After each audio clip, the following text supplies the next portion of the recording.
那么今天我们给自己的约定是多少呢？今天就定的是319万。请欣赏广播剧《小王子》。这朵玫瑰妩媚极了，请你驯服我好吗？宝贝，下次见到自行车可不要这么激动了。自己鼓掌是不是不合适？合适。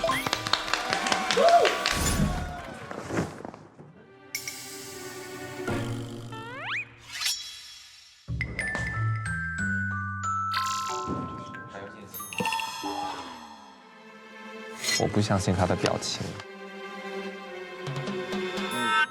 哎，你们4个猜。322，你说的280。280，你说的300。300是吗？这一次实际点亮数为258万。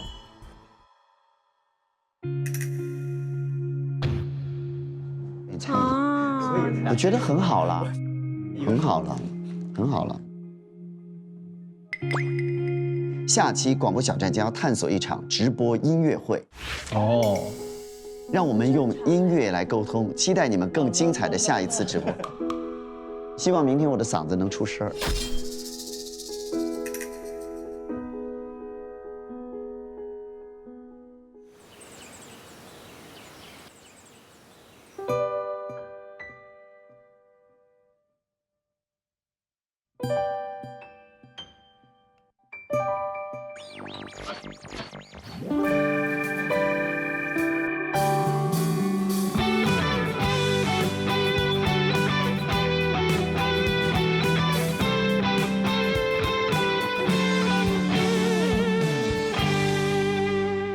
朋友，请听好，京东一下没烦恼。本节目由边听边逛买到爽的京东独家冠名播出，满口松脆，好吃听得见。本节目由脆的召唤独角兽的可爱多冰淇淋赞助播出。有问题百度一下，权威搜索快速解答。本节目由搜索就用8亿人都在用的百度 APP 赞助播出。找工作上58同城，更多企业海量职位在招聘。本节目由找工作就是快的58同城赞助播出。脖子不舒服，常用 SKG 颈椎按摩仪。本节目由众多明星正在用的 SKG 颈椎按摩仪赞助播出。招商银行 APP 1亿人的财富生活。本节目由听着就美好的招商银行 APP 赞助播出。加入芒果 TV 会员，每周3中午12点抢先看正片，每周5中午12点尊享 Plus 版。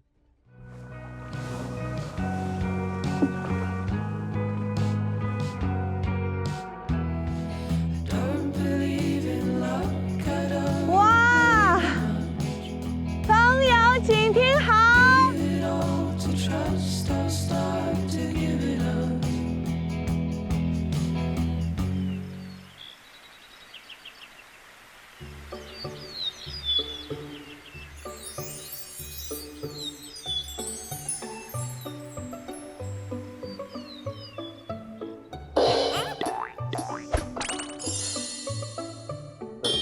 弟弟早。早。哦，上次那个 Jeffrey 拿着鼓。对。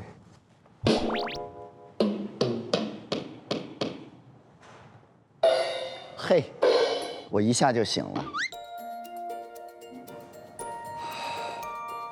早呀，娜娜。早呀。今天的拖鞋跟毛衣简直是有一种让人觉得是一个早春明媚的早晨。睡得好吗？睡得很好，你呢？我睡得很好，但是嗓子严重了。啊，严重了。我想跟大家商量一下，因为我今天嗓子配那个狐狸会有点吃力，我还是想让那个麒麟你来配那个狐狸。我来回来。对。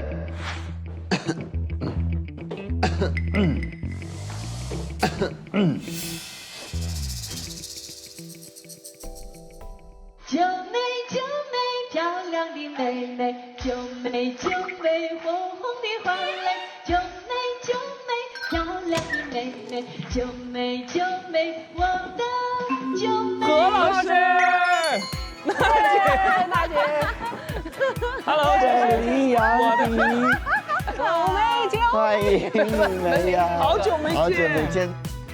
我的天哪！来，请进，换个拖鞋来，在这换来。哎，哪个？哎，这个是哪个是点点？这个是点点。哎，我们先一起进行个仪式吧。快让点点他们也喜欢你们。肯定喜欢我，我家里也养猫。这是我在京东上给点点和那个阿泰买的，因为我们每次就是完成任务，我们都可以升级嘛，我们也给他们升一下级，是不是？因为京东它种类多又实惠，而且送货送得快。一进门连我们的寒暄都没有，就是直入，棒！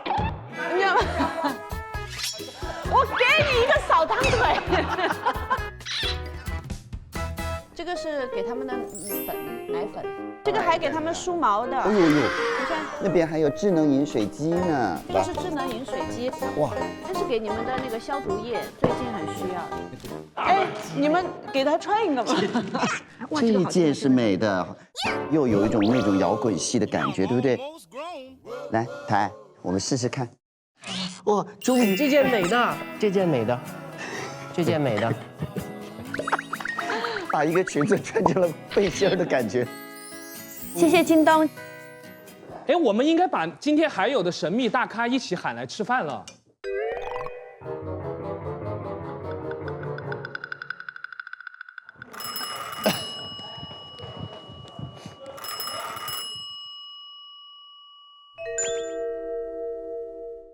哦，神秘嘉宾。喂。Hello， 喂。喂，你好。哎呦，何老师啊。女的。哦，你好，我认识你吗？哎呀，我好久没知道我们老见到了。你们是组合吗？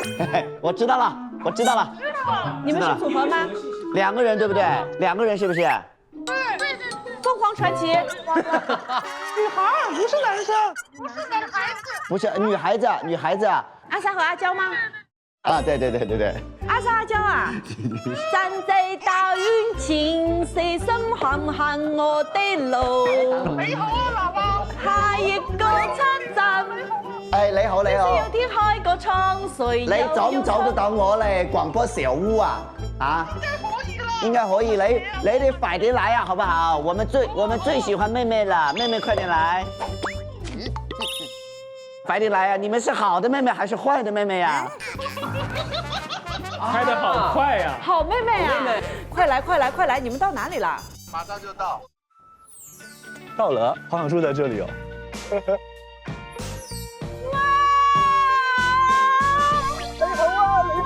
你好啊，大家好啊！來，快！你們來我就踏實了。真的。來吧，吃點吧，餓了。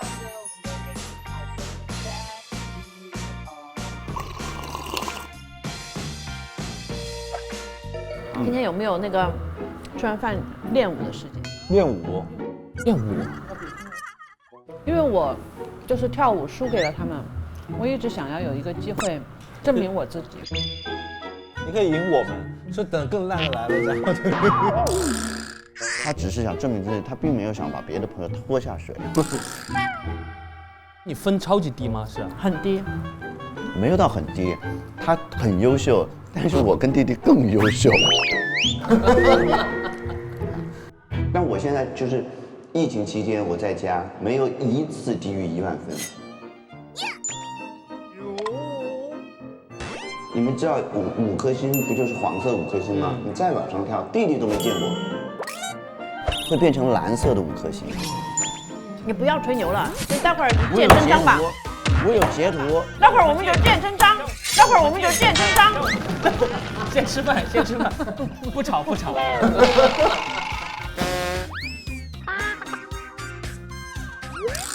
待會兒吃完午飯，2位先休息一下，讓低分組的先比。你按這個比下去，你最後可能是敗給體力。我上次就是那幾個都是會跳舞的，然後我就選了何老師第一個。俗話說得好，柿子撿軟的捏。我以為你說擒賊先擒王了。No， 他可不是這麼想的。一捏沒捏住，發現自己比柿子還軟。哎，我不信，我就挨個選，有可能會贏的，然後一直選。所以你沒有贏過任何一個人？沒有，網友都為我鳴不平，因為覺得我在遊戲上也是遊戲女王，為什麼遊戲加舞蹈就會變成最差的？我把這個包子扔到你臉上。吃完飯後面挺多事要做的呢。走，我们到客厅去。你说相思风雨中。很顺啊。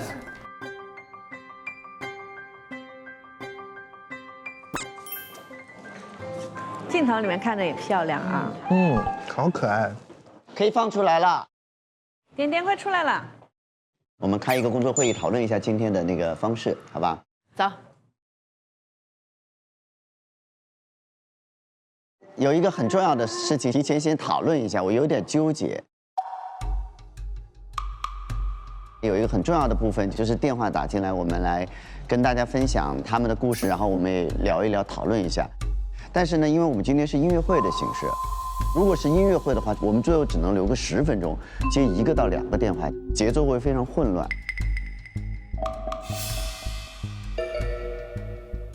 如果我们一半一半呢？因为我们试过一半一半，非常仓促。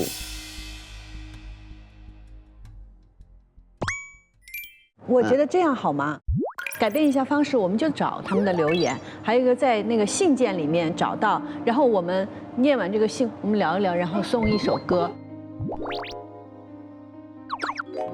我觉得听起来会蛮有意思的。我们有过那种叫凡人弹唱会，我们就是在里面聊一个话题，比如说讲毕业，然后一些感动过我们的毕业的电影，然后记忆中关于毕业的歌，然后我们就会好说到什么就会唱一首。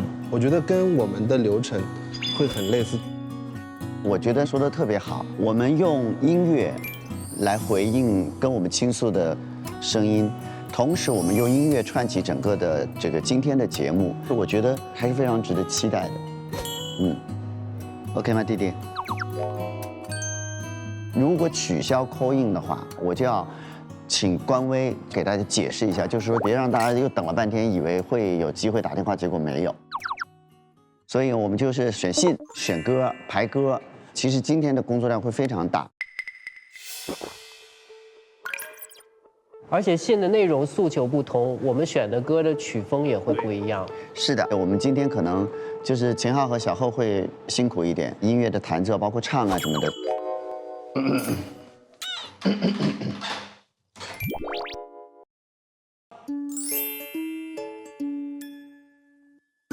信到了，坐。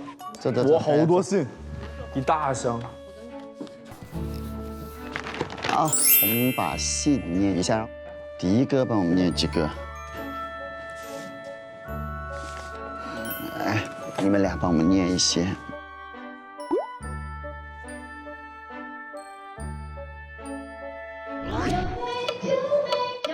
那帮我去。这会儿还谁来啊？还有信啊。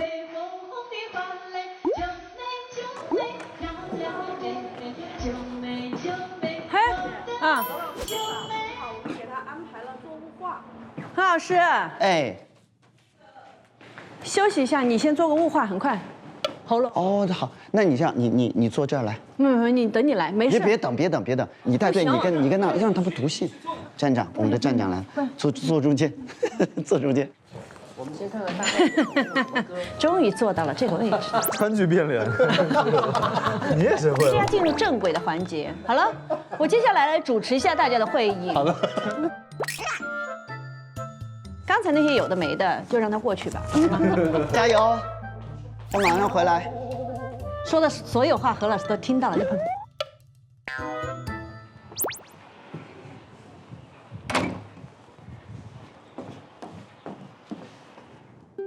SKG， 放松下脖子，这个很舒服，本身我也有这个。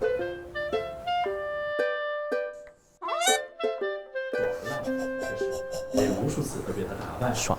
哎呀，我这有一个，他说，因为我的家庭是个很开明的家庭，从小到大他们没有要求我做过什么事情，直到去年我留学前，弟弟生了一场大病，那段时间我能很明显的感觉到父母苍老了很多，但在面对我的时候，永远都是笑脸，永远都是好消息。现在我已经拿到了深圳的 offer， 我在纠结是应该在家乡找工作，这样可以离家人近一点，还是要去自己喜欢的城市闯一闯呢？毕竟普通人嘛，欢喜也无需多大多小，长久就好。好难呐。我觉得我特别羡慕他，因为我可能在他那个岁数，我可能没办法那么知道自己想要什么，我还在找。你可以先去深圳感受一下，试试看。女孩她爸爸妈妈挺支持她的。对啊，是他更不应该考虑他爸妈怎么想，这更是应该考虑自己到底怎么想。他把自己闯好了，他爸妈会更开心。而且他爸妈那还有个弟弟。哎，对，我就想说这是挺好的。他们这种家庭一个优势。我跑来跑去，我妹妹2个孩子的生，我妈忙都忙不过来。对啊，就是这种。我们家也是。他们家也是个弟弟。也是哈，我爸妈不管我，根本就忙，家里还有弟弟。我觉得其实他心里有答案，他知道自己想要什么，他只是需要我们支持他的决定，动力。好，我是一个来自东北的男生，从黑龙江的家里跨越3000公里的山水到广东读大学。那是一个温暖的晚上，我在宿舍玩着游戏，我本来专心致志盯着电脑，眼角瞄到键盘旁边有一个黑色的东西，定睛一看，一只大蟑螂，然后它突然动了，呀！我马上蹬着椅子往后退，往后退。室友很快跑过来，卷起本子打蟑螂。就在这时，可怕的事情发生了。什么？那只蟑螂，它飞起来了。蟑螂的频率还挺快的。室友告诉我，这是广东夏天的常态啦。你不知道，我们广东这边蟑螂都很大呢。他们还跟我分享了自己在邂逅小强的经典，什么睡觉的时候摸到的，洗澡的时候踩到的，打扫卫生的时候叮铃当啷。这是在哪儿呢？蟑螂。演了一个广播剧。我这边有一封说，我今年读大1，也算是第一次离家这么远，妈妈不太放心我。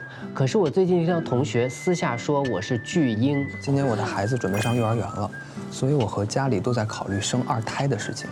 所以我要不要跟他好好沟通这个事情呢？在很多黑夜里，谢谢各位主播的陪伴。对了，还有点点和台姐。每次我看见点点懒懒地趴在各位主播怀里，看见台姐高冷霸气，把大家逗乐。一开始嘴角上扬，慢慢的视线开始模糊，泪水止不住的往下淌。因为我想到，辛苦啦，老师来辛苦了，了，怎么样？回来了，抹腮，还好点了吗？好些了没？会轻松一些，会好一些。他们非常的热烈，是不是？一个人演了一个广播剧。蟑螂和飞起的蟑螂。还读吗？我这还有一封信，我看我把它。你再念一封。好，朋友请听好的，各位主播好，今天写信过来是想问一下大家，在电影院看电影的时候，有遇到过别人不文明的行为吗？有。我还挺喜欢看电影的，基本1个月能去2、3回，但是却总有那么几次碰到别人的不文明现象。有一次看电影的时候，旁边坐了2个穿高中校服的姑娘，她俩全程不停地发表对故事和人物的评论，活体弹幕，而且可能正值叛逆中2期，所以他们说的话都感觉是故意在剑走偏锋。演到搞笑的部分，我本来笑得挺开心的，他俩在旁边冷笑说：“哼，好幼稚哦。”害我笑到一半，脸都僵住了。到后面感人的地方，我这人泪点还挺低的，眼泪都已经在眼眶里打转。结果那2小女生又在说：“哎呦，又要开始煽情了，真是老套。”弄得我特别尴尬，感觉自己哭也不是，笑也不是。除了在电影院大声说话的人，我还特别讨厌电影院的熊孩子。现在每次要去看电影，都感觉自己像是在买彩票，没有碰到烦人的观众就算是中奖。哎，遇到这种不文明现象可怎么办啊？林太阳。你们有遇到过吗？没有人没遇到过吧？讲一下奇葩。我有一次是一对情侣，因为有些男生可能跟女生热恋期间就喜欢表现自己对这个电影的了解嘛。当时是复仇者联盟还是怎么回事？就讲他们俩怎么样，还开始剧透后面的剧情，你想不想弄他？这种真的很让人生气。正好我旁边是一个陌生女孩嘛，那个女孩有点受不了，就说：“你好，你们俩那个男生你能不能小声一点？我们大家都一起在看电影。”就提醒他了。那说好的好的。过了会儿又开始了，又那个女生又提醒一次，我看这个女生都在提醒，我想说算了，不用你出马，我就先不出马，让她出马。虽然也不认识，人家提第3次，那个男的还在那非常大声，他那个女生突然崩溃了，那女生，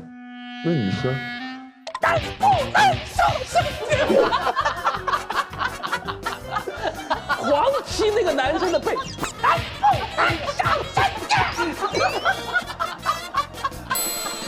那一瞬间，整个电影院安静了，然后那个男生再也没有说过一句话。然后我在继续看电影的过程当中，我就不敢发出声音。不，我把我的大拇指这样竖到那个女生面前。然后那个女生说：“手拿开！”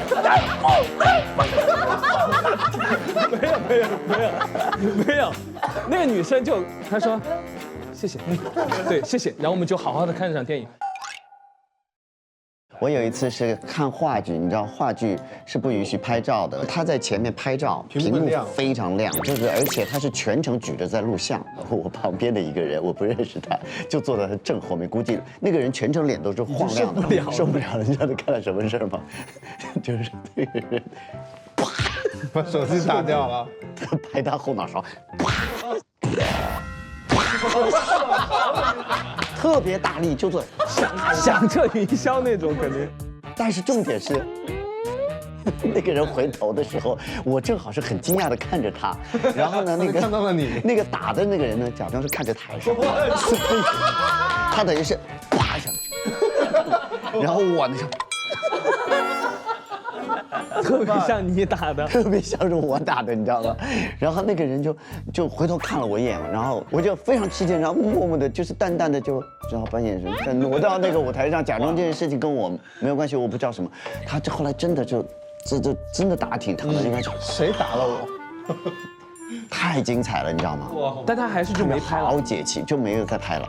虽然就是这个举动当然不文明啊，不文明，而有可能会引发很多真的纠纷，但是在旁边的人真的是很气啊。因为这段时间就是让我专注的看电影，我就什么事都不管了。就小燕子说嘛，管好你自己。小燕子穿花衣，我问燕子你为啥来？燕子说管好你自己。而且很多时候，其实你是会为这个人心疼，你花了那么多钱来，你影响别人，你自己也哭了。亲爱的3位增火，你们好，我今天要跟你们分享我跟姐姐的爆哭故事。这就是兄弟姐妹，真的就有那种默契哈。我给小杰和娜娜念证婚词嘛，然后比如说应该是念誓词的，无论贫穷是我自己，无论贫穷。真的没办法控制不了，3个人哭成一堆，那个画面也是赢了。我妹妹结婚，我也哭得不行。我是一名正值上升期的95后小白，在思考职场里到底是用多说好听的话，还是多做事少说话好些呢？迷茫了。把事情做好了之后，如果你不喜欢我的话，那是你的问题。但如果说我是想尽办法讨你喜欢，但是我事儿没做好的话，那是我的问题。而且这样的我被你喜欢了，你也有问题。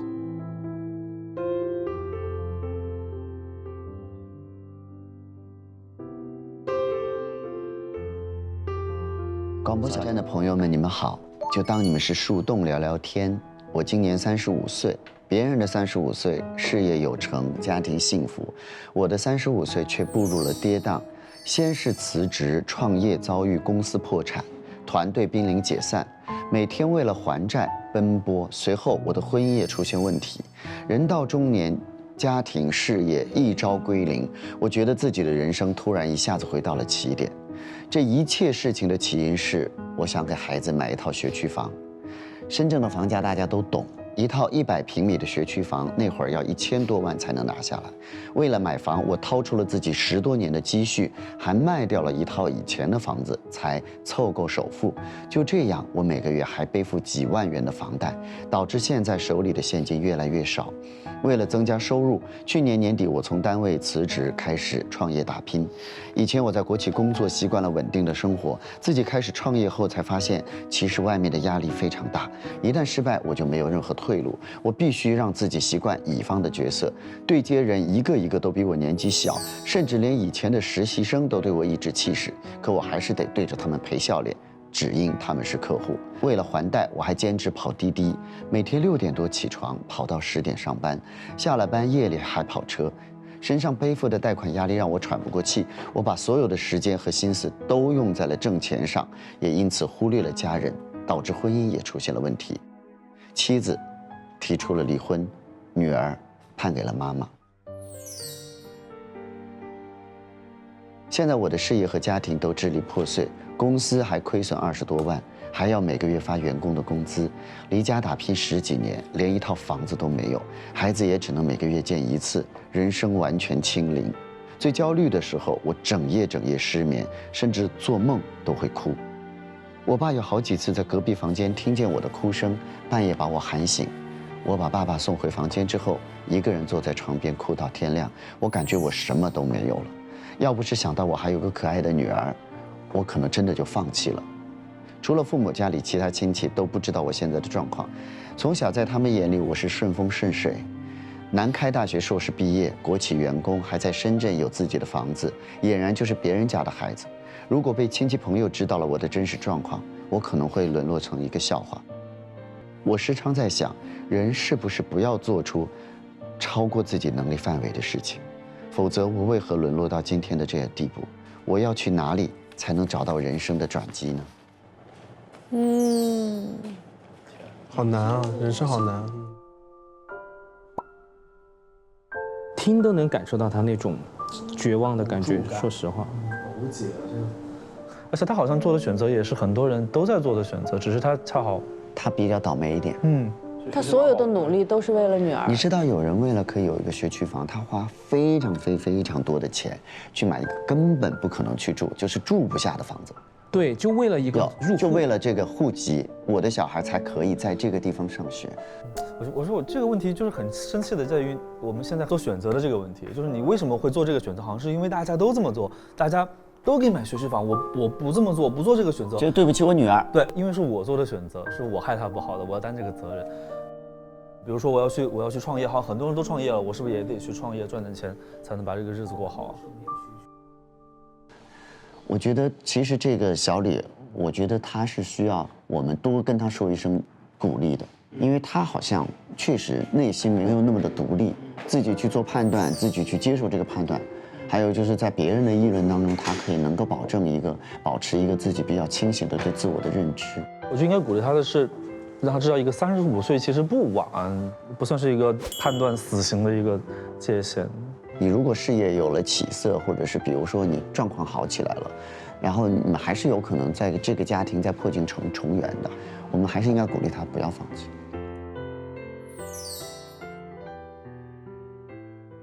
送他一首《从头再来》。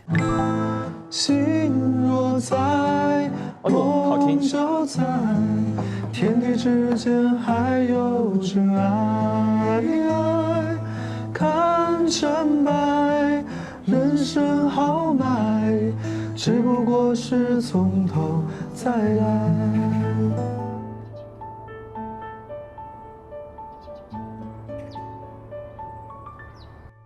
我们待会儿排练，进去排一下。我们首先已知就是在职场上，现在不知道如何跟上司和自己的工作如何去协调，就是你曾是少年，还有就是生2胎的爱的代价，还有就是姐姐婚后结婚了以后就是不习惯的后来。我们待会儿排练，是不是进去排，在那个对着麦排？可以啊，反正可以测试一下信号什么的。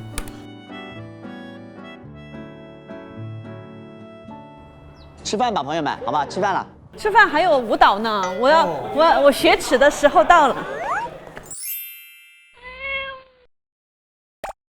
现在是百度 APP 搜索专线时间。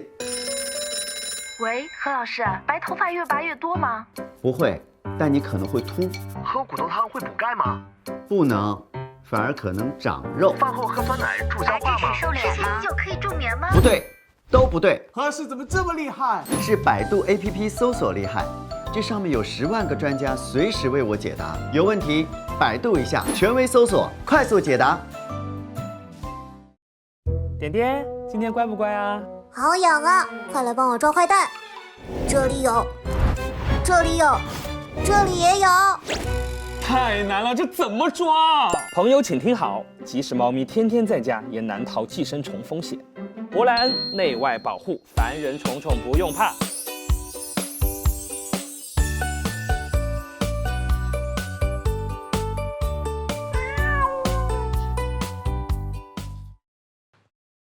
朋友请听好，京东一下没烦恼。本节目由边听边逛买到爽的京东独家冠名播出，满口松脆，好吃听得见。本节目由脆的召唤独角兽的可爱多冰淇淋赞助播出。有问题百度一下，权威搜索快速解答。本节目由搜索就用8亿人都在用的百度 APP 赞助播出。找工作上58同城，更多企业海量职位在招聘。本节目由找工作就是快的58同城赞助播出。脖子不舒服，常用 SKG 颈椎按摩仪。本节目由众多明星正在用的 SKG 颈椎按摩仪赞助播出。本节目由听着就美好，财富生活全知晓的招商银行 APP 赞助播出。Real 微醺，一个人的小酒。本节目由 Real 微醺赞助播出。本节目由全新快煮面食有你一面赞助播出。阳光日晒好面，营养美味好料。本节目由麦富迪犬猫粮赞助播出。有猫有狗就有麦富迪。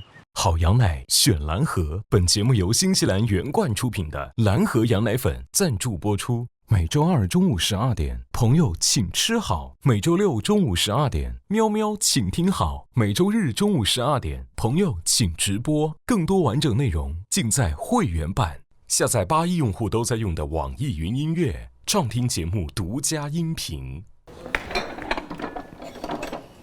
今儿是7个人，1、2、3、4、5、6、7。今天是3味真火加4小天后。4小天后，天后吗？后吗？张小后吗？是有多厚？93公斤那么厚。来吧，吃起来吧。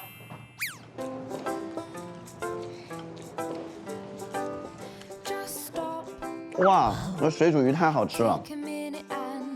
可以。好好吃吧，吃完了你们都该丢脸了，该。咋丢脸？舞蹈大赛啊！我要求我来选曲子。Of course， 我就是为了应对这一招，就是市面上的曲子我全部都跳会了。我天！你呢？没有练过吧？没有。就捏你这种软柿子，就捏。那我们要不要加赛一场？就是完全没有知道这个游戏是什么的秦昊跟娜姐做一场。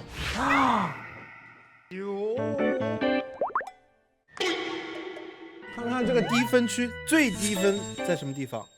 我没有必要把很多精力都花费在这种低分组比赛里面。那我们比不过天使肯定。因为我不确定到底有多难。你还想到这赢了我，然后把我截在这边，然后进入高分组比赛？你现在是中层哈，在。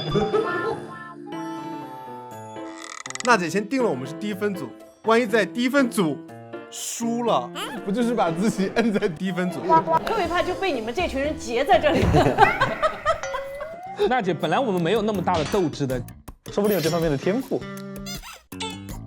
那我如果我输给他，那我如果输给他怎么办呢？那有一个什么奖励机制呢？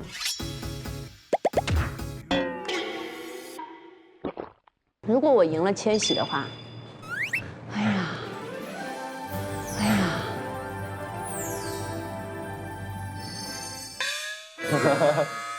千玺又开始担心了。如果我赢了千玺的话，千玺跳一段拉丁是吧？拉丁，或者是变脸，你自己选。如果你输了的话呢，就没有任何，对他好不公平哦，这样。这样好了，你要是赢了千玺，千玺来跳一段拉丁舞；你要是输了，就你和千玺来一段双人拉丁。你和千玺来一段双人拉丁，双人拉丁。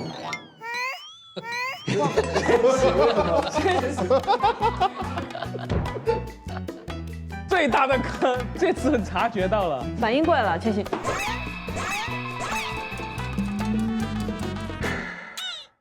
现在的情况我们怎么敢赢嘛？我们只有收着点了，大家收着点啊，收着点吧。哎，不要这么说话。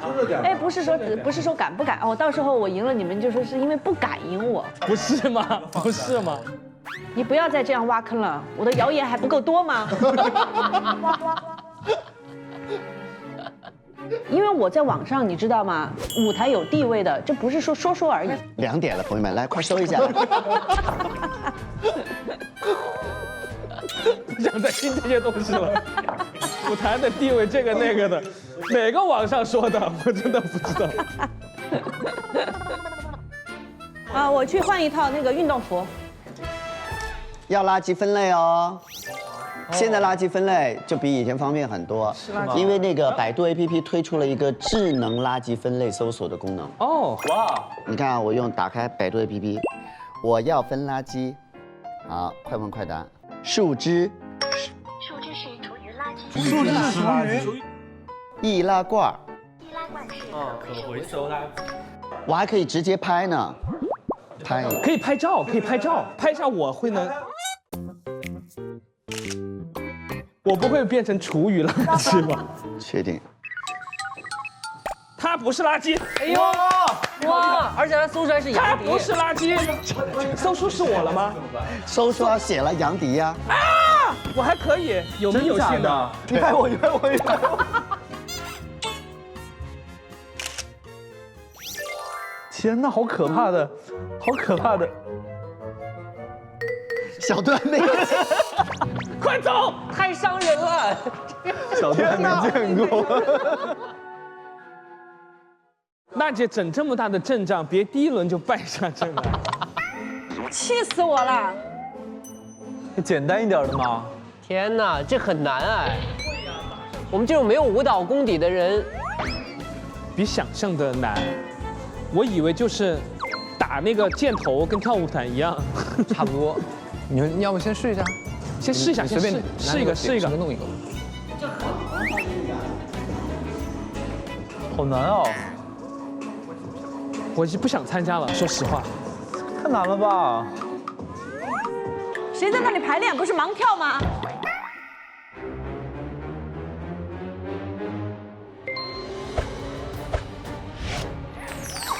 哇，娜姐，你阵仗搞得太大了吧？这个特别显得有斗志，有一种女排姑娘的感觉。不抛弃不放弃的精神，感觉要大干一场啊！快来吧，等你呢。快，我选一个，我挑个小熊猫。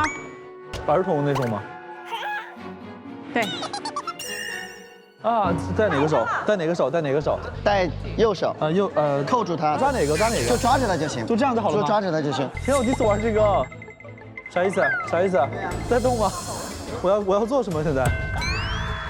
荣誉之战。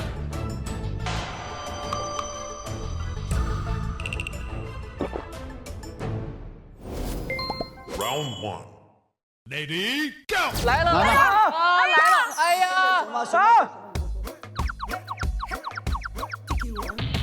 学他，好好学，秦昊加油！啊，我在哪儿？我在前面还是在后面？我要干嘛？秦昊加油！你一定要跟上，我们要看到我们想要看的结果，秦昊。放开了心飞跳。这个动作太像娜姐了，像不像？好，这是有的，为什么？红的追上来，现在是秦昊赢，我可以赢吗？你可以赢吗？你自己决定。哇，超过我了！超过你了啊！娜追上来了，哇，好紧张。我输给他，怎么这么久？没输，目前没输。好，秦昊追上来了。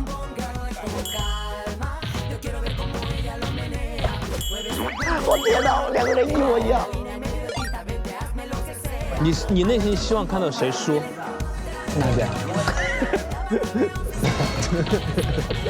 不然我得跳拉丁了。现在双方都是4颗星，别那个动作，做到位。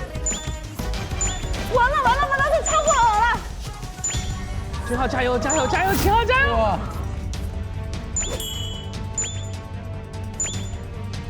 秦昊加油！好，谢娜追上来了。哎呀，娜姐又追上来了。很难讲，我天哪，一样长。哇，行。秦昊加油！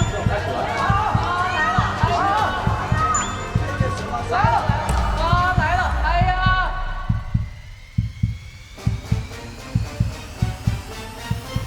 完了。好了吗？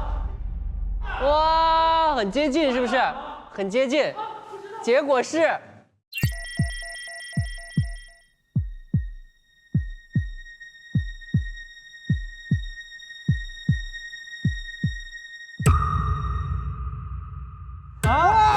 10分，10分。秦昊赢了。秦昊是绝世，对对，10分。真假的？哎呀，10分之差。秦昊赢了10分。哎呀，秦昊赢了10分之差。等一下，真的有问题，这个。对。我真的不骗你，因为他的你跳一次，他的那个音乐和画面真的是不同步的。是吗？你试一下吧。好。你就重复一个这个。我是什么事？娜姐觉得声画不同步，她跟不上那个动作，卡不进去点儿。他有动作做反了，是吧？千玺在旁边看。秦昊哪公司的？秦昊啊，你要被铲除了。我房贷还没有还完，你不要铲除我。现在你已经输在了最底。哎，你要跟最高分再来一次。好啊。那我跟你比一次好不好？好啊。好，来。我雪耻的时候到了，好好吃吧，吃完了你们都该丢脸了该。我这个疫情期间我没有干别的，就是练舞。市面上的曲子我全部都跳会，没有一次低于1万分。跳这个，就这个。这个好难啊！这很难吧？娜姐要跳这个吗？待会儿分更低。气死我！天哪！我这舞台都不一样。Round 2, Lady Go！ 娜姐是左边数过来第2个。哦呦！但是看这边确实很像做操。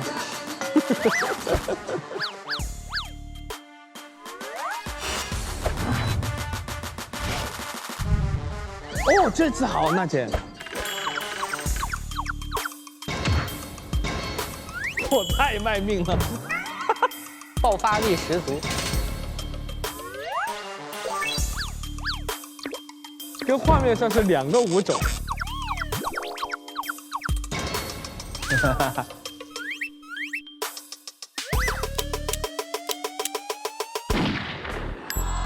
他这个舞，他卡这个节奏，你看他卡得很。怎么已经 freestyle 了吗？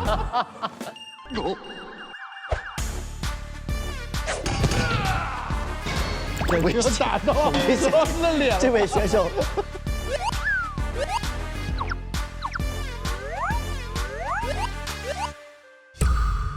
哇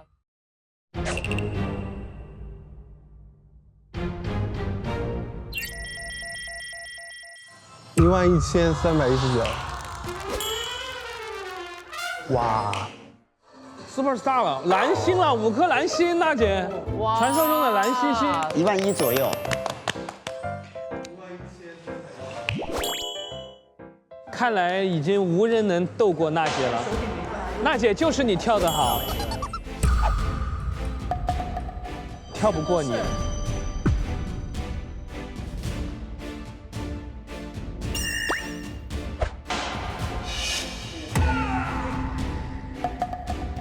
逆袭易燃装置，冠军导师的时刻就在这里。没有这个机会。就捏你这种软柿子。你就捏。如果我赢了千玺的话，千玺为我跳一段拉丁。可以。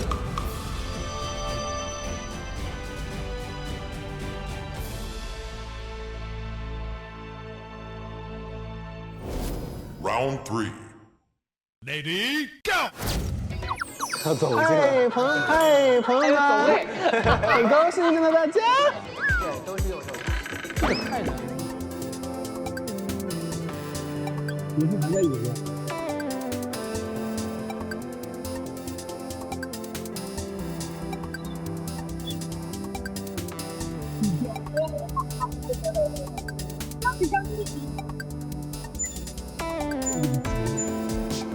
如果那你的后是开始对这个好。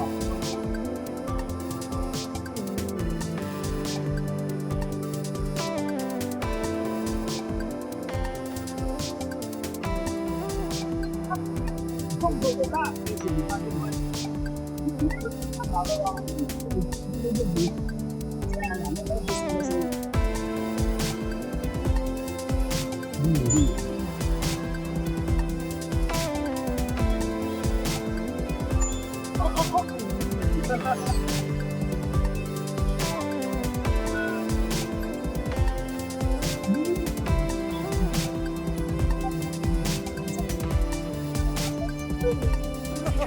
葫芦丝吹起来。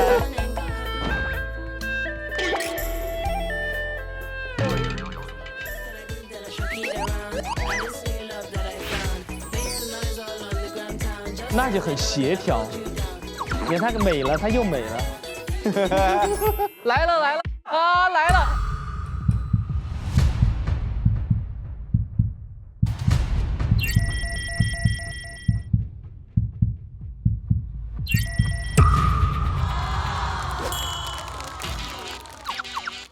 和我们想象的不一样啊！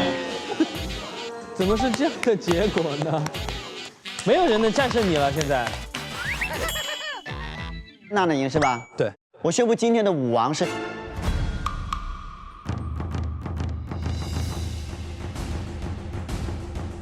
秦昊，秦昊。啊！真的，谢谢大家。对啊，你战胜了其他人，可是秦昊战胜了你。秦昊赢了10分之差。今天只是输给了你。错了，不敢。好好练一练，9000多就能拿冠军，也太好拿了吧！我们可以唱会儿 KTV， 练练歌。明天会更好吗？千玺点了个明天会更好。来。轻轻叫醒沉睡的心灵，慢慢张开你的眼睛，让我们的笑容充满着青春的骄傲。互动，明天期待明天会更好。啊，那个阳光总在风里。对。阳光好。阳光总在风雨后，乌云上有晴空，风雨都接受，我一直会在你的左右。这歌真的很好，也很应景，好好。我一直会在你的左右。有没有一首歌是比较万能的？城里的月光温暖他生。摇晃的红酒杯。这个好，这个好。各位，我们进去，来把那个监听耳机戴上，我们试一下。来，这封信谁主说？有兄弟姐妹的吧？对，我们要送给他。后来我来分一下啊。人哋仔，哎，你得唔得？怎么唱啊？那小后来，错过了机会。我会想可以大一点。山洞里唱歌，那就是精彩。没有这么高，哪有这么高 ？OK， 这样好不好？弟弟，我跟你一起好吗 ？OK 啊，上个厕所，然后准备。把小打拿进去。对。11分钟倒计时，来，大家戴耳机。啊，找不到了吗？什么东西找不到了？歌词页，快！最后5分钟，哥哥，不要慌。最后3分钟啊！来，大家戴耳麦。有啊，好紧张，天。检查一下字，特别是念的信在不在手里。我推了，真的很慌。1分钟了。好，来，安静，来，不要说话了。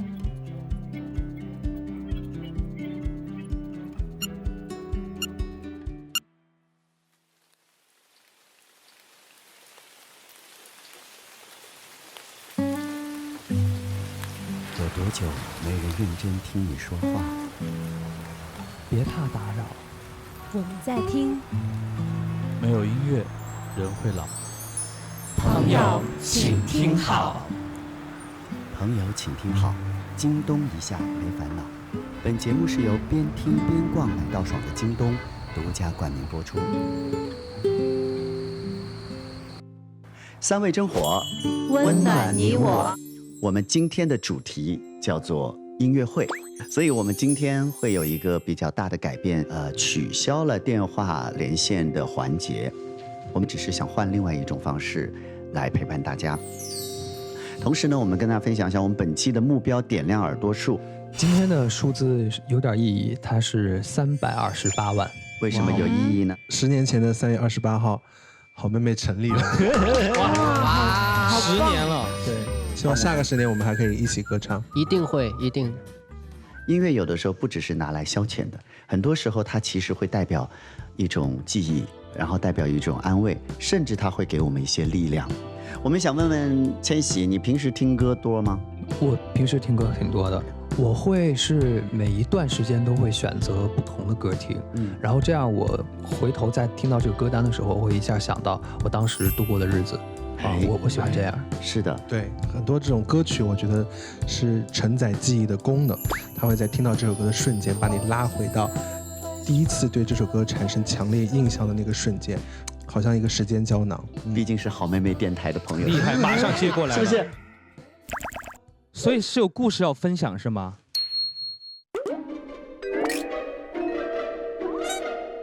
是啊。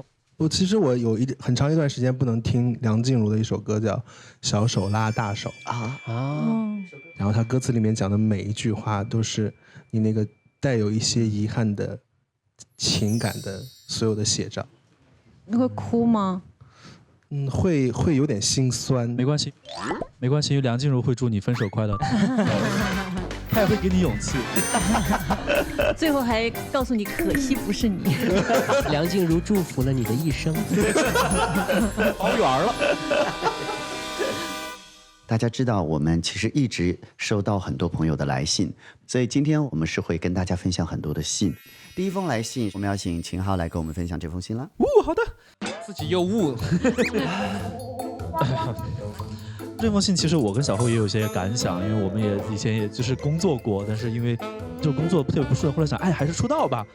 哎呦喂，想做啥做啥，随随便便。对，这封信呢，是来自一位叫小豆芽儿的朋友，然后呢，他说他是一名95后小白，刚工作1年，然后他想在公司好好的拼搏，但是他的上司呢，开始让他觉得刷新了他的认知，为什么呢？因为每周例会，大家汇报工作，他会简明扼要的汇报他的工作进度，但是呢，在他上司的眼里，他这么快的说完工作就是不做事儿，这个我很有体会，我一般都会准备个备案。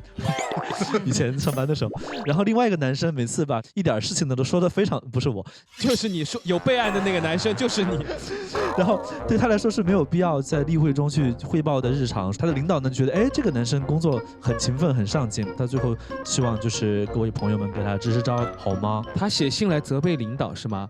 来，这位公司的领导听好。而且我自己的经验就是，每当我觉得生活好像或者工作什么事情有一种陷到泥潭里面，就是有一种为难的时候，我会告诉自己我是有选择的。我觉得你也是有选择的。你首先可以选择自己的心态，你自我的认知是建立在别人对你的认知之上吗？还是你自己有对自己的了解、自己的认知？第二是你还可以选择辞职啊，可以辞职然后出道。这是3位真火不会给出的建议。不建议大家冲动辞职啊。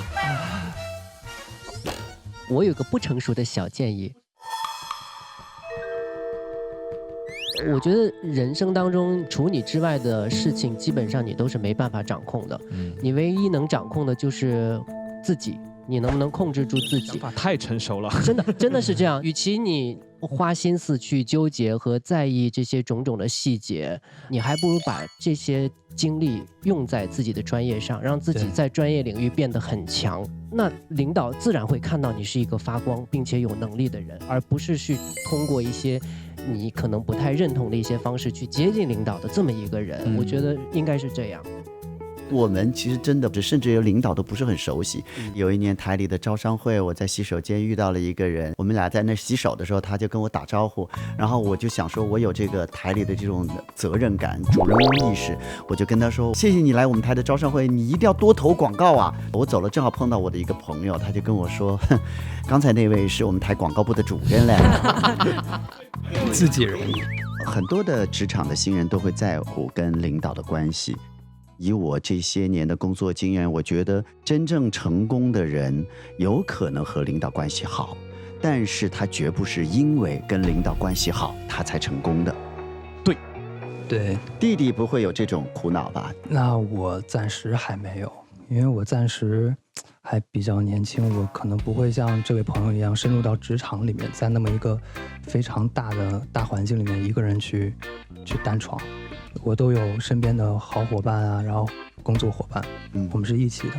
最近弟弟在职场遇到了一些问题，什么呢？就是怎么来对付我每天对他的一个要求。哎，各种坑哈，挖坑。弟弟今天整个人心事重重，差点就喷火了。你还有多少惊喜是大家不知道的？宝藏男孩啊！我们要分享的这首歌呢，很适合今天来信的这位朋友，真的很好听。下面，易烊千玺好妹妹带来《你曾是少年》。咖啡杯子的旁边，电话讯号的里面，独我一个的面前，无知思念的中间，热闹人群的孤单，转身离别的留恋，急忙演出的耳畔，流着眼泪的晴天。我记得你的模样，你曾是个少年，你有深潭的眼眸，你有固执的臂弯。我也记得你的誓言，你曾是个少年，你爱我胜过爱你自己，你说永远都不改变。你曾是少年，你曾是少年。送给每一个在职场打拼的年轻人，因为你才是真正的你自己的主人。这里有一个，亲爱的三位真火，你们好，我今天要跟你们分享我和姐姐的爆哭故事。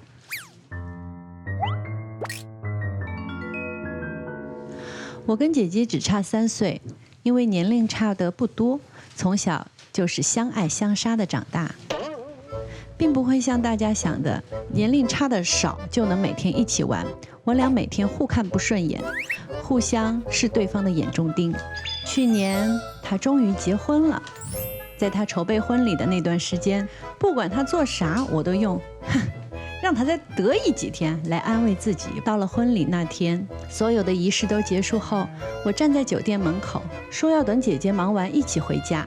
我堂姐摸着我的头，乖，你傻了吧？你姐不跟你回家了。听到这句话，我辛苦憋了1天的眼泪哗的一下流出来。回家后平静下来，准备洗澡，结果护发素没了。我边洗头边哭，觉得我姐不在家，我连个护发素都找不到，没她我不能活。洗完澡后，看到我姐给我发过来的微信说，她才想起来家里护发素快用完了，新的在电视机下面的柜子里。于是我又一次打开了泪腺，又一次爆哭。其实刚找不到的时候，我妈让我打给姐问问，我说人家今天新婚，连个护发素都给人家打电话，不好。但我姐就还记得。于是我哭着给我的好朋友打了1个小时的电话。最后，我姐一定会看节目的，她超级喜欢《朋友请听好》，所以我自己说不出口的话，想让各位主播替我问问，杨雪的姐姐，你啥时候能回家呀？我听那个千玺也讲过，他跟他姐小时候天天打来打去，看我脸上的坑，就是我说我那个表姐给我抠的啊，真的哎，就2岁的时候想打架，然后也经常跟爷爷奶奶告状，但其实告完状之后，我们还是玩得特别好，这种情感还是在的。就是相爱相杀的。家里有那个兄弟姐妹的真的不一样。像我有个妹妹，我大她5岁，出去玩的时候，我妹妹要缠着你的时候，你又觉得她很烦，一直是一个小尾巴的那个样子。但是现在妹妹已经结婚了，2个孩子，你会觉得虽然她已经是妈妈了，在你的眼中还是你心中那个小妹妹的样子。所以我妹妹每个月还是让我帮她还那些信用卡的钱，我还是照样还。就是作为哥哥，一直会觉得有这份责任。明明小时候有一些特别烦人的事，但现在不记得了，都记得都是些美好的事情。刚才是完全的炫耀，还是有些许的抱怨？就是还信用卡这部分。反正就还归还，该抱怨还是要抱怨一下，因为我前天都又刚还了1次。我虽然是独生子女，但从小我有一个姐姐，平常基本上都是跟姐姐在我的爷爷奶奶家玩。然后呢，确实她从小就欺负我，而且我小时候特爱哭，我一哭吧，她就扮成那种指挥，拿一个筷子，然后就她这样，而且她还声情并茂的这样啊，指挥你的哭声，指挥哭声点。你知道有多气吗？我就非常伤心的程度，她这样。兄弟姐妹这种亲情不同于父母，但是呢，它又不同于恋人或者是朋友，它是真的是很近，但是呢，近到就是真的有很多时候是争吵的。可是，一旦有一方迈入婚姻的殿堂，他就会拥有一个新的身份。更重要的是，他的生活轨迹会发生非常重要的转变，他与你的距离一定就变了。所以，很多人原来是在身边的，你不会特别介意，或者也不会特别在意，但是后来发现他跟你没有办法那么亲密的时候，就会难过了。所以下面这首歌呢，我们要送给这个可爱的妹妹和她一直盼望早点回家的姐姐。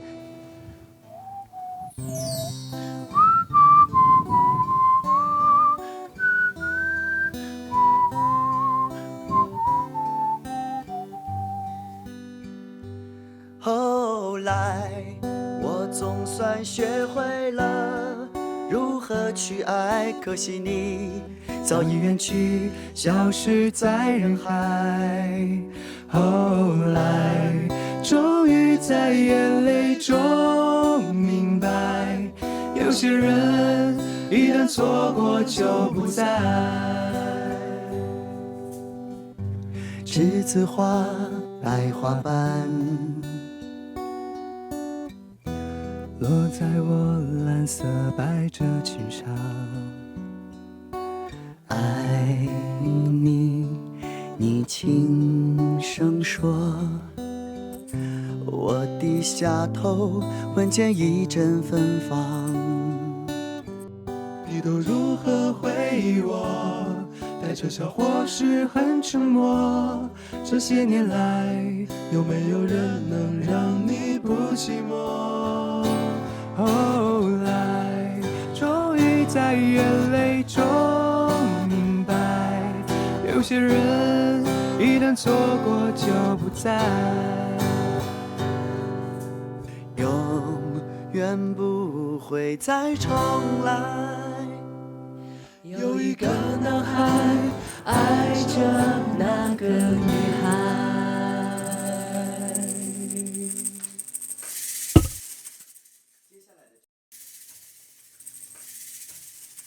那么下面这封信呢，我们要请杨迪来跟我们分享一个故事。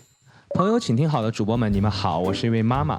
今年我的孩子准备上幼儿园了，所以我和家里都在考虑生2胎的事情。但是这个事情呢，没有跟孩子好好提过。之前有一次就问他，彤彤，你想不想也有个弟弟陪你玩啊？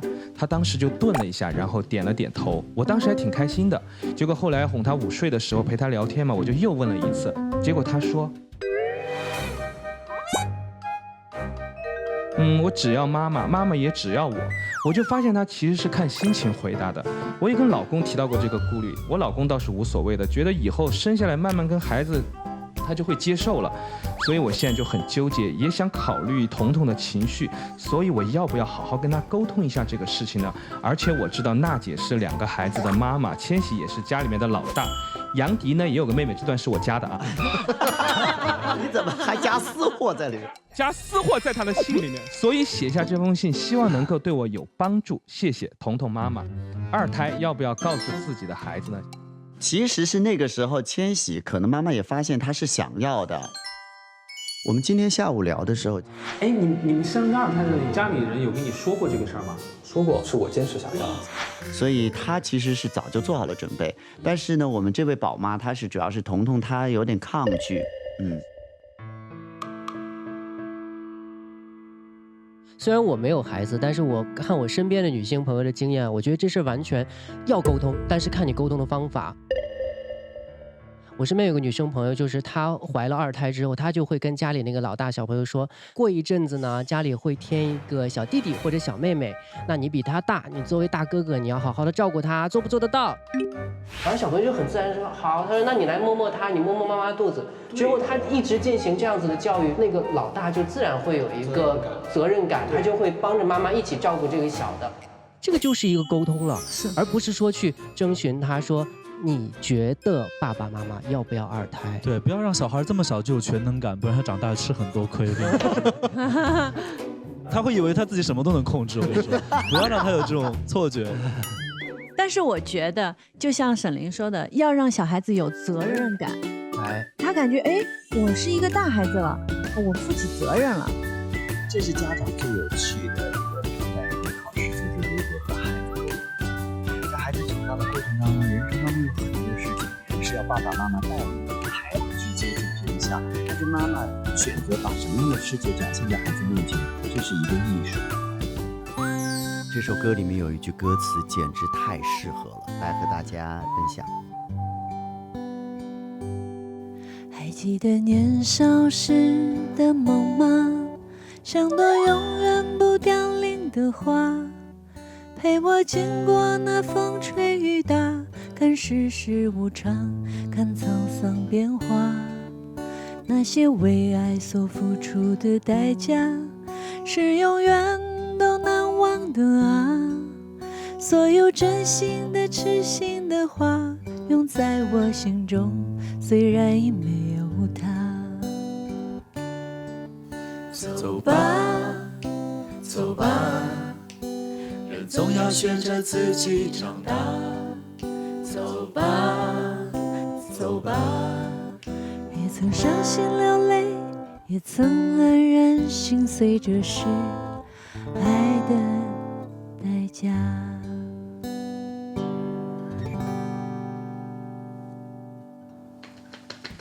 很好听。谢谢大家。娜真的是这个比赛型的选手，刚才那一段可以直接截出来，就是发单曲了。是不是？你说我是？你不相信吗？是的。我跟你说，平常呢，大家都以为我是说唱歌手，但是呢，我今天非常走心的给大家唱了这首《爱的代价》。我觉得就是希望大家能够感受到我的铁汉柔情吧。铁汉柔情吧，铁汉柔情吧。感受到了，有了，好一条汉子。不好意思，对，刚才可能大家又觉得有点炸耳朵啊，不好意思。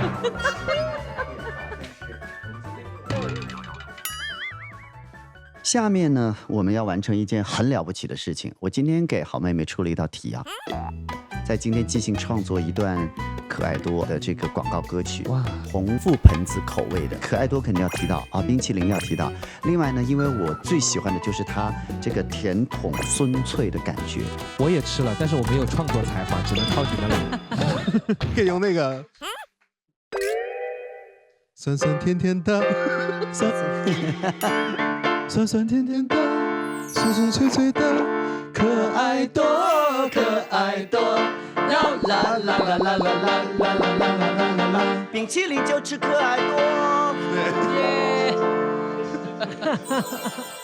我们后面会频率快一点，好不好？下面是有一点暖的信，我们请弟弟来跟我们分享这封信。大家好，我是朋友请听好的一个不知名的小粉丝，然后叭叭叭，然后4、5行都是在夸奖我们节目。这一段你要么就跳过，你还巴拉巴拉。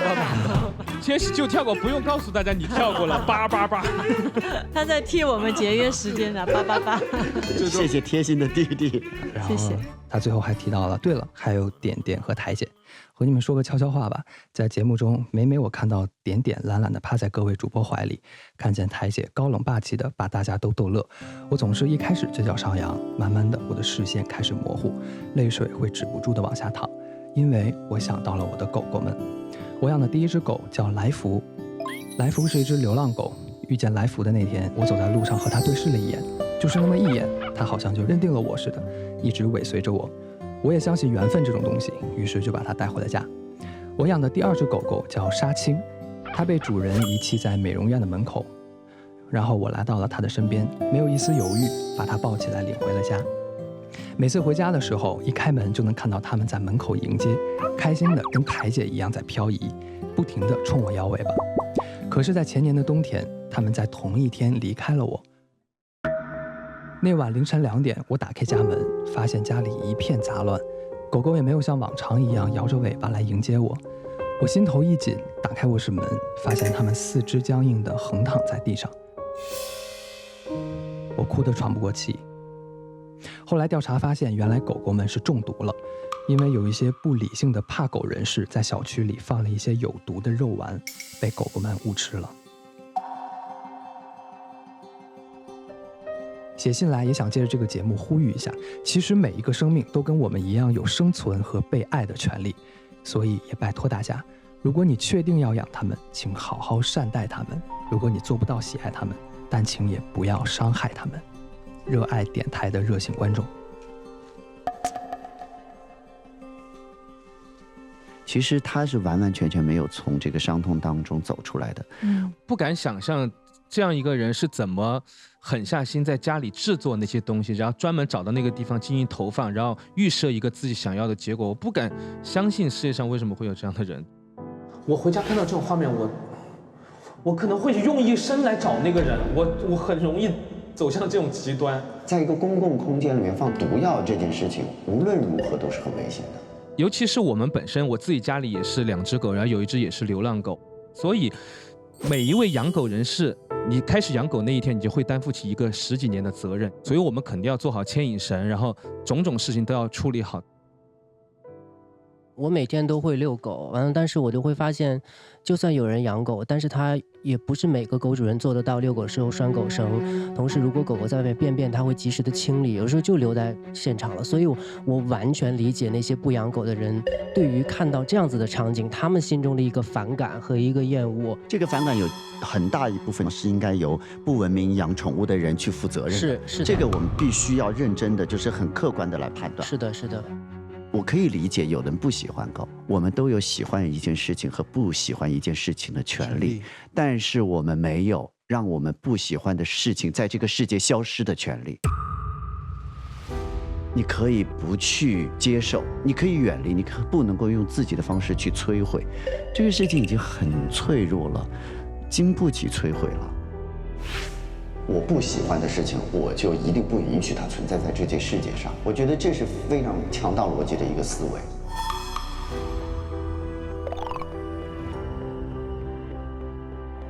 听完这，我真的非常气，我真的非常气，很气，真的。他心里有恨吗？肯定是有的，但是他把他所有的变成，当看到这些温暖的画面，他会开心，然后会流泪。我觉得他是会把情绪往善的方面去引导的人。所以我们只能呼吁大家文明的养宠物，努力的让喜欢宠物的人和不喜欢宠物的人，我们达成一个和谐共处的环境。对，其实我也想说，为什么现代人越来越多的养宠物，需要宠物，因为我们很多时候是在跟人牵手，但是身边找不到一个可以时时刻刻牵手的人的时候，有的时候握起一个小小宠物的手，心里多少也是一个慰藉。那么对于他来说，这个可能就是家人了。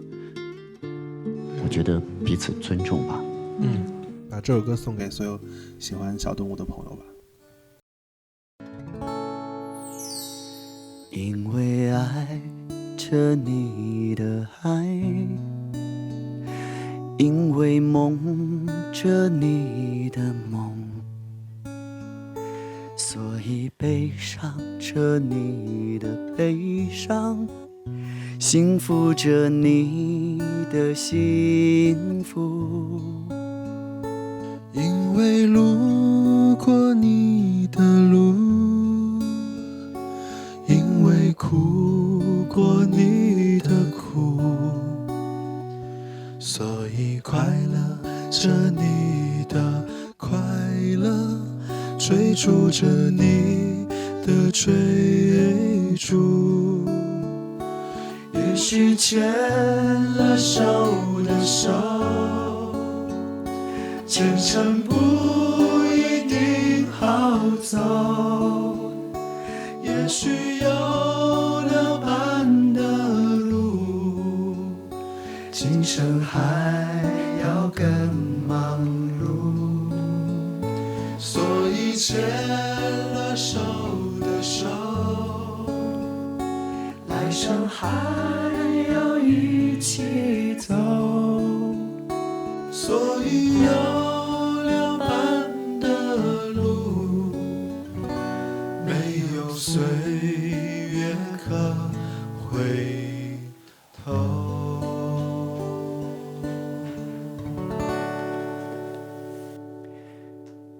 愿我们每个人都和爱牵手，和理解牵手。现在是京东福利时间，恭喜所有今天我们分享信件的朋友将获得由京东宠物提供的宠爱礼包1份。京东宠物，宠爱有家，品质大牌，实惠到家，关爱它更懂你。快来京东宠物为你的爱宠抢购吧！今天特别感谢好妹妹，感谢杨迪，感谢沈凌来到朋友请听好，我们一起读信，一起用音乐来跟大家分享，也希望你们今天会觉得愉快。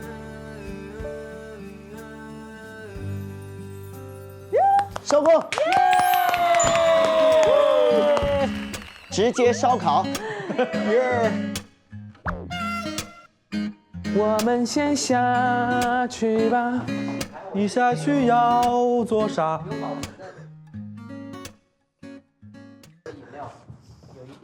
嚯，这个简餐厉害了，简直了吧！我这开始烤了，大家开始吃了。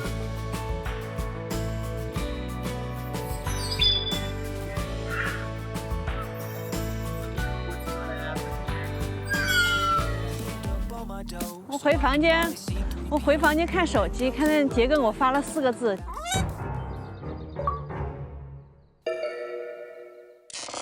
铁汉柔情。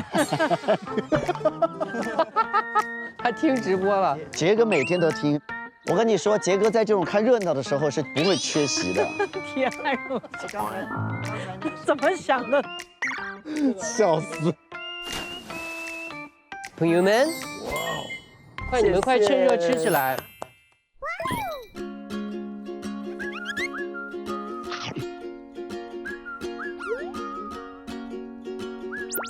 心更脏，更大了。吃点小。来了，弟弟。谢谢啊，辛苦了。这什么？本期的成绩。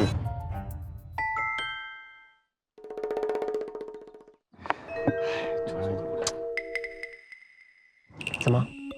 我们愁眉苦脸。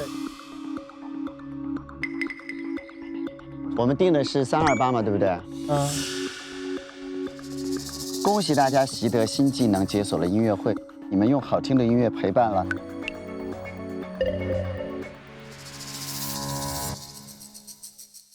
248万双耳朵。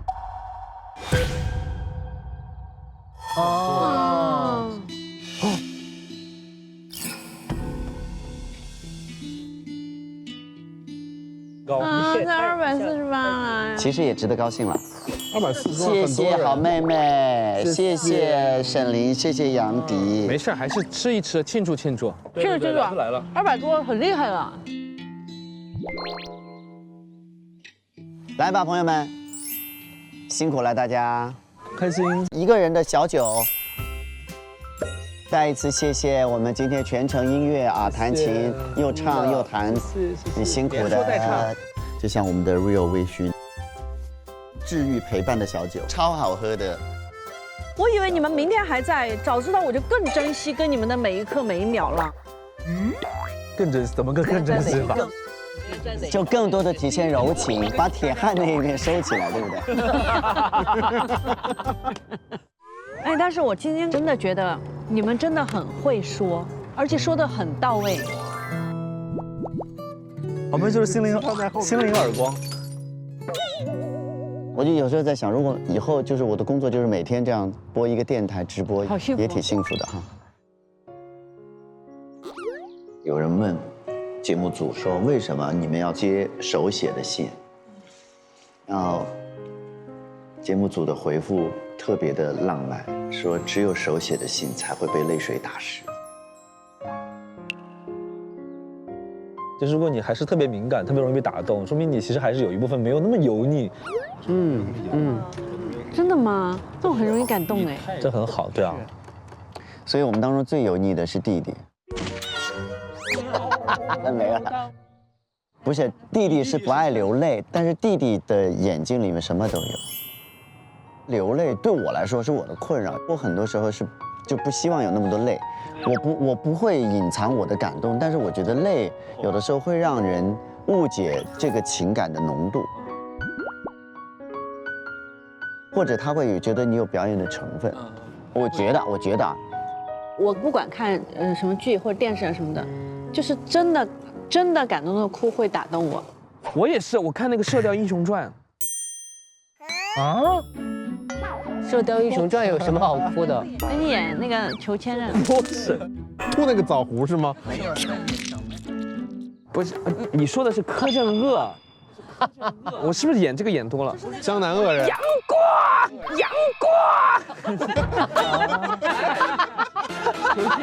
来一个吧。老三，往那边看看，是不是几个骷髅头摆成挺字形？梅超风，梅超风出来，梅超风出来！又来了。等一下，对不起，口水都。你刚才的表演，因为我们节目会有一种那种淡淡的那种像偶像剧的滤镜，刚才这一段就是让后期很为难。因为没有人想要看柯镇恶被加滤镜，你知道吗？老三，往那边看看，是不是几个骷髅头摆成挺字形？梅超风，梅超风出来！里面在讲哭的事情。千玺有什么哭的会特别感动你的瞬间？我其实也就是一瞬间的事儿。影视作品和真实事情哪个比较容易让人哭？让你真实事情。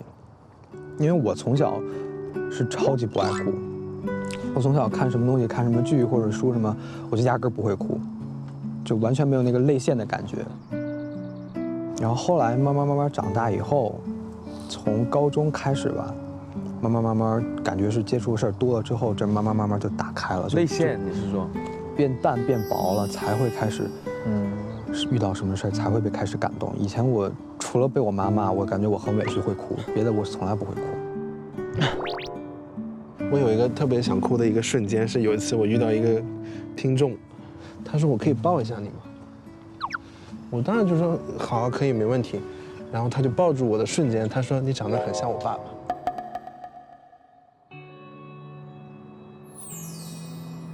他说他上个月去世了，然后我就，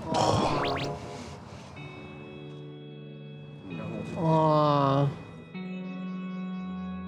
我就是这是让我特别猝不及防的，然后觉得说啊，如果我的拥抱能给他一些慰藉，我愿意很紧紧的抱他一会儿这样。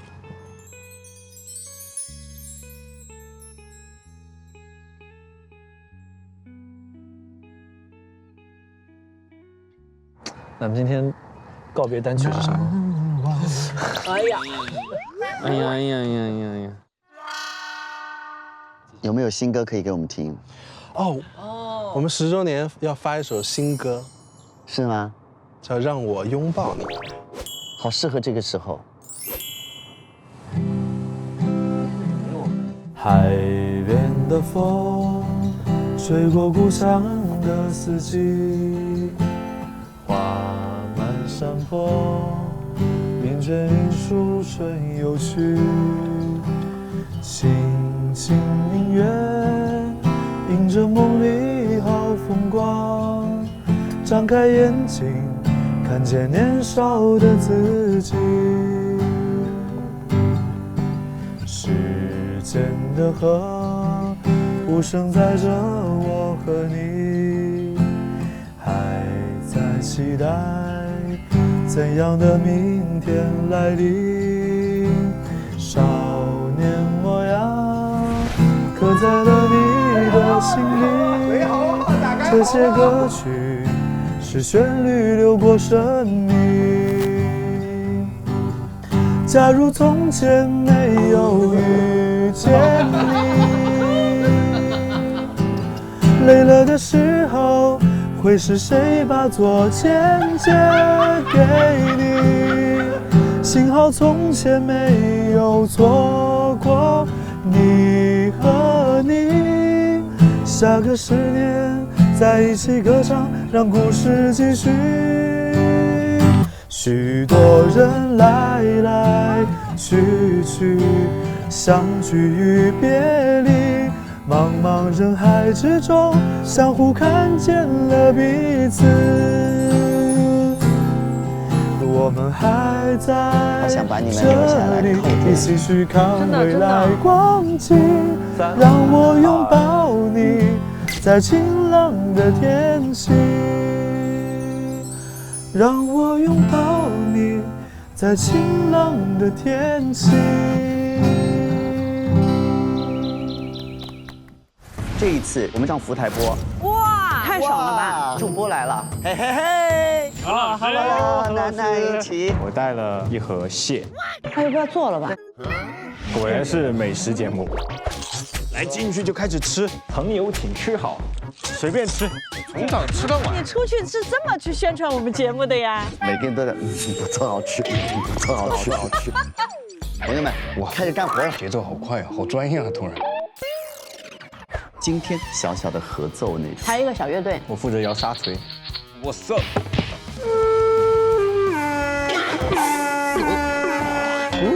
这个乐器简直是太绝了。我买了个烟袋乌木杆，我是掐着它的2头1道黑。简直是乐器强盗啊！轰鸣。这个不算，我都能感觉到我在发光。咋了，弟弟？大眼睛。哎呦！江湖艺人。我直播间外面吹唢呐，那声应该能钻进去。如果公司跟你说你要做个双眼皮才能当队长，过一段时间就不是自己弹回来。把站长赶下马。我卸任了。我鼻涕都笑出来了。还有23分钟就要直播了，我要开始试音，试音。声音会比较小。声音怎么太小了，根本听不到。电脑也没网了，是不是完全没有用？是不是我的问题？喂，你好。哦，电话进来了吗？喂，您好。Hello。喂。没有。你好。好像听到了电话挂的声音。我们现在这个外扩没有声音，我有一点紧张。我无法掌控的，我根本不知道发生了什么事情。楠楠想把它打开，这段时间做不到，这就属于播出事故。喂，您好。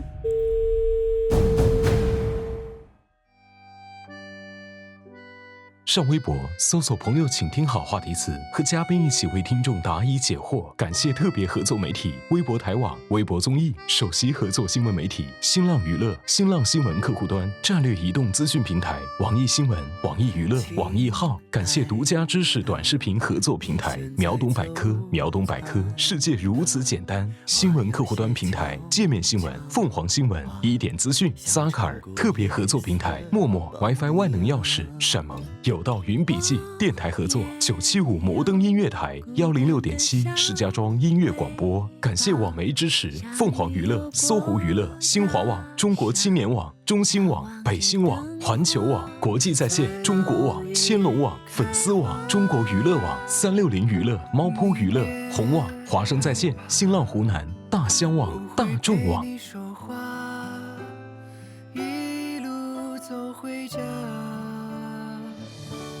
说车站风好大，说喜欢那个他，说奶奶的手帕藏着给你的糖，说深夜路灯下你影子像小娃，说远方好远啊，然而今天也很勇敢。